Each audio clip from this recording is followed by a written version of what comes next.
E learning studio. विराम चिन्ह। Hello बच्चों, कैसे हैं आप? स्वागत है आपका हमारे इस वीडियो में। तो आज के हम इस वीडियो में सीखेंगे विराम चिन्हों के विषय में। तो फिर शुरू करें आज का विषय। दादाजी, क्या हुआ रानी?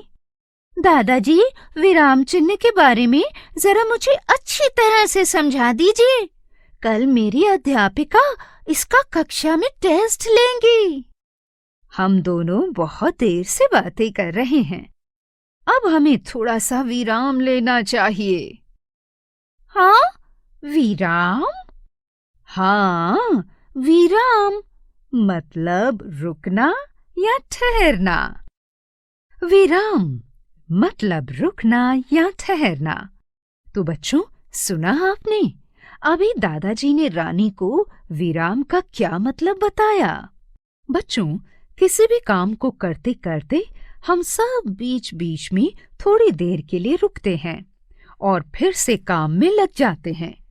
इससे मन मस्तिष्क ही नहीं बल्कि हमारे पूरे शरीर को आराम मिलता है। ठीक इसी प्रकार किसी भी वाक्य को बोलते समय हम अपने हाव भाव व्यक्त करने के लिए और अपनी बात को स्पष्ट करने के लिए वाक्य के बीच तथा अंत में अलग अलग तरह से रुकते हैं और कुछ भाव हम चेहरे से और कुछ बोलने के तरीके से प्रकट करते हैं। ये तो बात हुई कि हमने बोलकर कैसे अपनी बातों में विराम लगाया, पर लिखते समय हम कैसे बात को व्यक्त करते हैं, ये सोचिए। सोचिए। बच्चों, वाक्य को लिखते समय वाक्य में भाव को प्रकट करने के लिए कुछ विशेष चिन्हों का प्रयोग करते हैं हम, और उन्हीं चिन्हों को हम विराम चिन्ह कहते हैं। आइए अब सबसे पहले हम कुछ विराम चिन्हों और उनके नामों के विषय में जानते हैं। पूर्ण विराम, अल्प विराम, प्रश्नवाचक, विस्मयादि बोधक, उद्धरण और योजक। चलिए अब हम एक एक करके अपने विराम चिन्हों के बारे में जानते हैं। पूर्ण विराम। बच्चों, पूर्ण विराम वाक्य के अंत में प्रयोग किए जाते हैं। जैसे राम और श्याम आज बाजार गए थे। पूर्ण विराम। आकाश में सूरज चमक रहा है। पूर्ण विराम। वह पढ़ रहा है। पूर्ण विराम। शेर जंगल का राजा होता है। पूर्ण विराम। बच्चों, जब कोई वाक्य पूरा हो जाता है तो वाक्य के अंत में पूर्ण विराम का प्रयोग करते हैं। वाक्य के लंबे या छोटे होने से कोई फर्क नहीं पड़ता। अब हम जानते हैं अपने अगले विराम चिन्ह के विषय में, जो है अल्प विराम। बच्चों, अल्प विराम उस स्थान पर प्रयोग करते हैं जहां थोड़े समय के लिए विराम अर्थात रुकने की आवश्यकता होती है। दो या दो से अधिक प्रकार के शब्दों के बीच में या दो वाक्यों को जोड़ने के लिए उनके बीच में इसका प्रयोग किया जाता है। जैसे मुझे आम, केला, अनार और संतरा पसंद है। आकाश में बादल छाए हैं परंतु वर्षा नहीं हो रही है। माँ, आप कब खाना बनाओगे? मैं पढ़ रहा था मगर मेरा भाई खेल रहा था। अगला विराम चिन्ह है प्रश्नवाचक। बच्चों, जब कोई प्रश्न पूछता है तब वाक्य के अंत में इसका प्रयोग करते हैं। जैसे तुम क्या पढ़ रहे हो? आज तुम कहाँ गए थे? वहाँ कौन बैठा है? तुम्हारा क्या नाम है? यह चिन्ह जहाँ हमसे प्रश्न पूछा जाता है वहाँ प्रयोग किए जाते हैं और इन सभी वाक्यों में प्रश्न पूछे जा रहे हैं। अब हम जानते हैं अपने अगले विराम चिन्ह के विषय में, जो है विस्मयादि बोधक। बच्चों, विस्मयादि बोधक चिन्ह का प्रयोग तब करते हैं जब किसी वाक्य में खुशी, दुख, घबराहट, प्रार्थना, आश्चर्य, घृणा, शोक आदि के भाव व्यक्त करने हों। विस्मयादि बोधक शब्द जैसे ओह, छी, अरे, हाय, काश के अंत में विस्मयादि बोधक चिन्ह का प्रयोग करते हैं। अरे, आप यहाँ कैसे? छी, वह बहुत गंदा लड़का है। हे भगवान, हमें बचा लो। कितना सुंदर बगीचा है। बच्चों, इस चिन्ह का प्रयोग शब्द या वाक्यों के अंत में होता है, जैसा कि अभी हमने इन वाक्यों में देखा है। अब हम जानते हैं अपने अगले विराम चिन्ह के विषय में, जो है उद्धरण। बच्चों, उद्धरण चिन्ह दो तरह के होते हैं, दोहरे उद्धरण चिन्ह और इकहरे उद्धरण चिन्ह।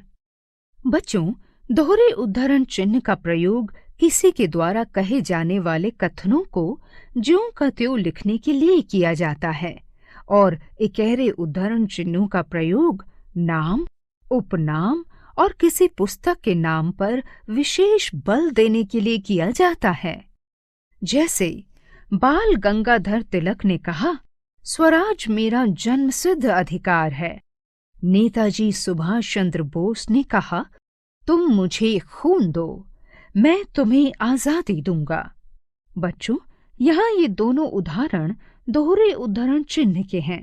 पहला कथन बाल गंगाधर तिलक द्वारा कहा गया है और दूसरा कथन नेताजी सुभाष चंद्र बोस द्वारा। रामचरितमानस के रचयिता तुलसीदास जी हैं।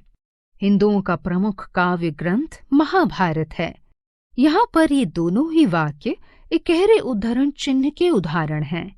आओ बच्चों, अब हम जानते हैं अपने अगले विराम चिन्ह के विषय में, जो है योजक। बच्चों, दो या दो से अधिक शब्दों को जोड़ने, तुलना करने और युग्म शब्द आदि में हम योजक चिन्ह का प्रयोग करते हैं। चलिए उदाहरण के माध्यम से हम आपको समझाते हैं। आज हम दाल चावल खाएंगे। राम और प्रिया भाई बहन हैं। हमें इधर उधर नहीं घूमना चाहिए। हमें अपने माता पिता की सेवा करनी चाहिए। बच्चों, यदि विराम चिन्ह का प्रयोग सही स्थान पर ना किया जाए तो वाक्य अर्थहीन हो जाते हैं। उनके भाव में विपरीत अर्थ प्रयुक्त हो जाते हैं। अब आप सोच रहे होंगे कैसे? तो चलिए हम आपको उदाहरण के माध्यम से ये समझाने की कोशिश करते हैं कि विराम चिन्हों का भी अपना एक महत्व होता है। तो हमारा पहला उदाहरण है, रोको मत, जाने दो, पूर्ण विराम। और दूसरा उदाहरण है, रोको, अल्प विराम, मत जाने दो। पहले वाक्य में एक सामान्य बात कही जा रही है कि उसको रोकना मत, जाने देना, और दूसरे वाक्य में वो जाने नहीं देने की बात कर रहा है, और ये हुआ अल्प विराम का प्रयोग करने से। तो देखा आपने, यहाँ वाक्य का पूरा अर्थ ही बदल गया। अब इन वाक्यों को मेरे साथ पढ़िए। खेलो मत पढ़ो, खेलो मत पढ़ो।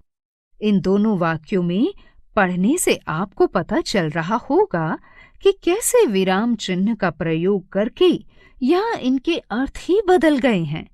पहले वाक्य में वो हमसे खेलने को कह रहा है और दूसरे वाक्य में पढ़ने को। तो बच्चों, आज की हमारी ये वीडियो आपको कैसी लगी? हमें पूरी उम्मीद है आपको ये बेहद पसंद आई होगी, क्योंकि इस वीडियो में हमने सीखा विराम चिन्ह यानी रुकना या ठहरना। वाक्य को लिखते समय वाक्य में भाव को प्रकट करने के लिए कुछ विशेष चिन्हों का प्रयोग करते हैं और उन्हीं चिन्हों को हम विराम चिन्ह कहते हैं। पूर्ण विराम वाक्य के अंत में प्रयोग किए जाते हैं। अल्प विराम उस स्थान पर प्रयोग होते हैं जहाँ थोड़े समय के लिए विराम अर्थात रुकने की आवश्यकता होती है। दो या दो से अधिक प्रकार के शब्दों के बीच में या फिर दो वाक्यों को जोड़ने के लिए उनके बीच में इसका प्रयोग किया जाता है। जब कोई प्रश्न पूछता है तब वाक्य के अंत में प्रश्नवाचक का प्रयोग करते हैं। जब किसी वाक्य में खुशी, दुख, घबराहट, प्रार्थना, आश्चर्य, घृणा, शोक आदि के भाव व्यक्त करने हों, वहां पर विस्मयादि बोधक शब्द जैसे ओह, छी, अरे, हाय, काश का प्रयोग करते हैं। उद्धरण चिन्ह दो तरह के होते हैं, दोहरे उद्धरण चिन्ह और इकहरे उद्धरण चिन्ह। दोहरे उद्धरण चिन्ह का प्रयोग किसी के द्वारा कहे जाने वाले कथनों को ज्यों का त्यों लिखने के लिए किया जाता है। इकहरे उद्धरण चिन्हों का प्रयोग नाम, उपनाम और किसी पुस्तक के नाम पर विशेष बल देने के लिए किया जाता है।